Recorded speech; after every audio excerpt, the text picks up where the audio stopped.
আজকের আলোচনার বিষয় বৃত্ত সম্পর্কিত উপপাদ্যের ফুল রোড ম্যাপ। তো প্রথমে দেখে নাও পরিচয়, তারপর উপপাদ্য। উপপাদ্যে কি রয়েছে? ও কেন্দ্রীয় বৃত্তের ব্যাস নয় এরূপ একটি জায়ের উপর ওডি লম্ব হলে এডি সমান ডিবি, উল্টো আবার এডি সমান ডিবি হলে ওডি এবির উপর লম্ব হবে।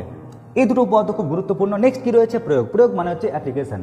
তো প্রথম অ্যাপ্লিকেশনে রয়েছে গাণিতিক তথ্য দেওয়া থাকবে, তোমাকে পড়ে ক্যালকুলেশন করে অঙ্ক নামাতে হবে। নেক্সট কি? ও কেন্দ্রীয় বৃত্তের দুটি জ্যা সমান হলে তারা কেন্দ্র থেকে সমান দূরে থাকবে। নেক্সট কি? ও কেন্দ্রীয় বৃত্তের দুটি জ্যা যদি সমান হয় তাহলে তাদের যে মধ্যে যে কোণটি রয়েছে সেই কোণের সমদ্বিখণ্ডক অল টাইম কী হবে? ও বিন্দুগামী হবে। নেক্সট কি? ও কেন্দ্রীয় বৃত্তের দুটি জ্যা নিলাম সমান্তরাল জ্যা, তাহলে তাদের যে মধ্যবিন্দু সেই মধ্যবিন্দু জয়েন করলে তা ও বিন্দুগামী হবে। লাস্ট কি?